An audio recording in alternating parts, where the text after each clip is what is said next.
À l'occasion de l'Africatio Forum tenu à Abidjan, Canal+ a réaffirmé son engagement dans la lutte contre le paludisme en s'associant au lancement du fonds Voix essentielle et de la campagne Changer l'histoire. La 7e édition du congrès Africardio a réuni à Abidjan des cardiologues, chercheurs et professionnels de santé venus d'Afrique et d'ailleurs. À Daloa, la direction de la police des stupéfiants a mené une vaste campagne de sensibilisation et de répression contre les drogues. C'est tout pour le sommaire de cette édition. Bienvenue à toutes et à tous.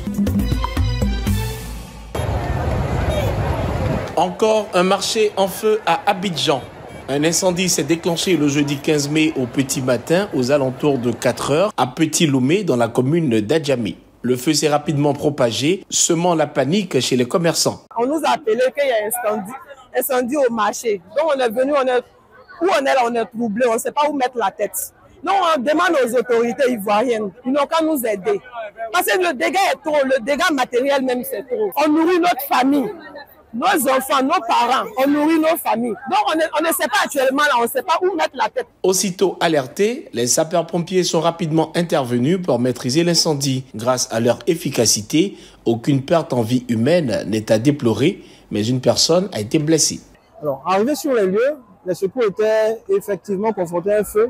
Mais c'est un feu de magasin en bande au premier étage d'un bâtiment R+1 à usage commercial.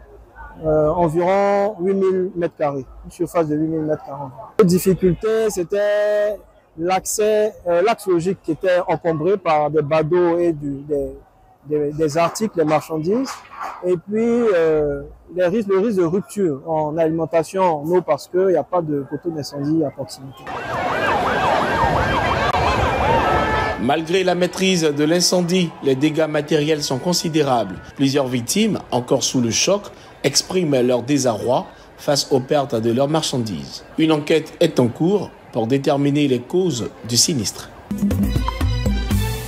À l'occasion de l'Africatio Forum tenu à Abidjan du 14 au 15 mai, un événement majeur a été consacré à la lutte contre le paludisme, repositionné comme un enjeu stratégique de développement.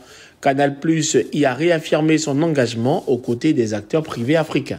Mesdames et messieurs, j'en appelle aujourd'hui à l'engagement fort des dirigeants d'entreprises africaines. Rejoignez-nous dans ce combat.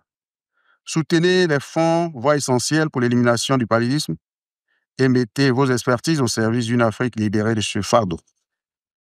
À nos partenaires du Rollback Malaria, de Speak Up Africa, de l'initiative Voix essentielle, et à vous tous du secteur privé, nous voulons dire infiniment merci.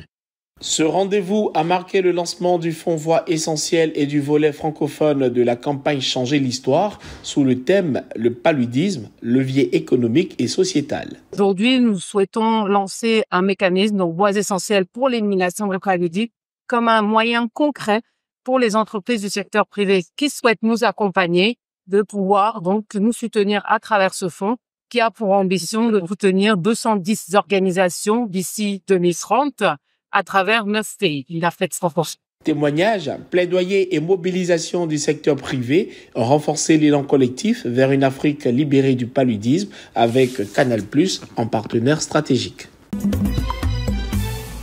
Lors de la 7e édition d'Africardio à Abidjan, experts africains et internationaux se sont réunis autour du thème « Cardiologie, pathologie du développement et innovation ». Donc, de façon pratique, retenez que c'est environ un tiers d'hypertendus qui sont dépistés, 22% qui sont réellement traités et à peine 9% qui sont contrôlés. Je crois que, malheureusement, les enquêtes STEM se menées dans nos différents pays confirment cette réalité. Table ronde et ateliers ont mis en lumière les dernières avancées en cardiologie, appelant à des solutions adaptées au contexte africain. Nous avons d'autres éléments prédisposants à l'observance que d'identifier dans une population anglaise. Il s'agit des effets secondaires, les mauvaises idées conçues sur les médicaments, mais également la méconnaissance sur cette pathologie. Comment donc faire pour améliorer cette adhérence thérapeutique? L'ESC nous propose donc une approche holistique qui met au centre le patient. Il faut qu'il soit acteur lui-même de sa propre prise en charge. La CICARD a plaidé pour une action panafricaine coordonnée face à la montée des maladies cardiovasculaires. cause croissante de mortalité sur le continent.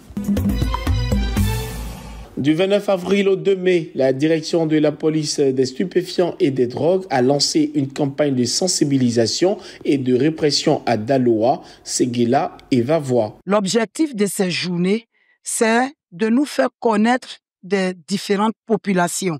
Dire aux populations que la DPSD est là pour elles. Leur dire, je vous l'avais dit, nous n'avons pas de plainte. C'est le seul service où on ne reçoit pas de plaignants. Nous avons besoin d'informations pour aller opérer.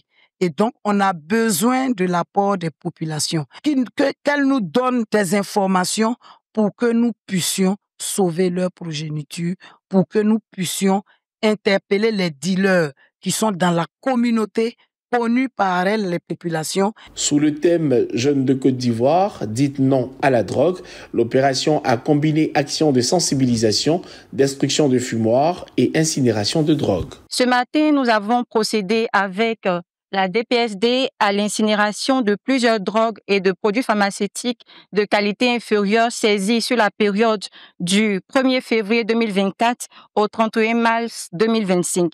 Et cette saisie, il faut le faire remarquer, est le résultat du travail abattu par les éléments de la DPSD de Daloa.